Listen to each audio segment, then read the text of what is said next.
शबरी श्री राम के परम भक्त थे, जिन्होंने राम को अपने झूठे बेर खिलाए थे।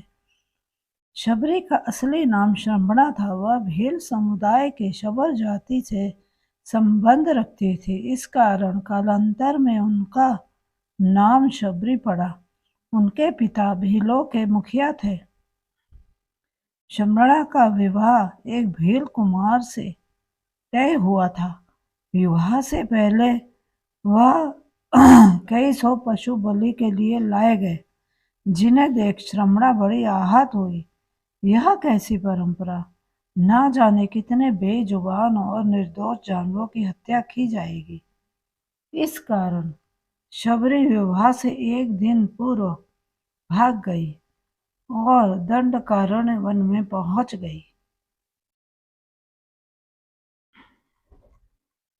दंडकारण्य में मातंग ऋषि तपस्या किया करते थे। श्रमणा उनकी सेवा तो करना चाहती थी, पर वह भील जाति की होने के कारण उसे अवसर न मिलने का अंदेशा था।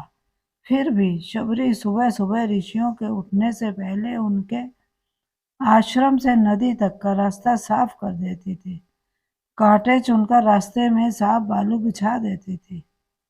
यह सब वे ऐसे करती थी कि किसी को इसका पता नहीं चलता था। एक दिन ऋषि श्रेष्ठ को शबरी दिख गई और उनकी सेवा से अति प्रसन्न हो गए। उन्होंने शबरी को अपने आश्रम में शरण दे दी।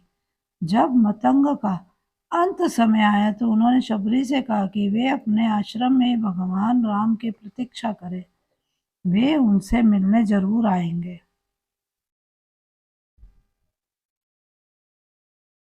मतंग ऋषि की मौत के बाद शबरी का समय भगवान राम की प्रतीक्षा में बीतने लगा।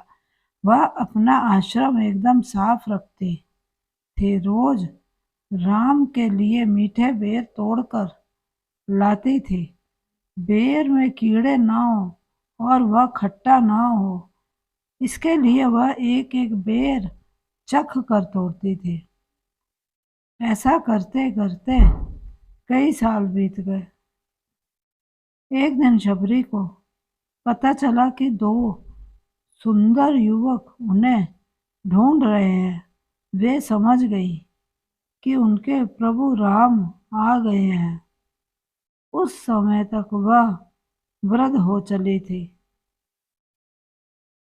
लेकिन राम के आने की खबर सुनते ही उसमें चुस्ती आ गई और वह भागती हुई अपने राम के पास पहुंची और उन्हें घर लेकर आई और उनके पांव धोकर बैठाया।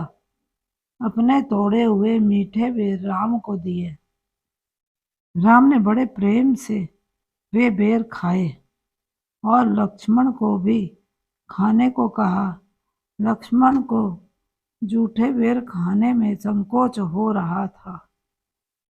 राम का मन रखने के लिए उन्होंने बेर उठा तो लिए, लेकिन खाए नहीं।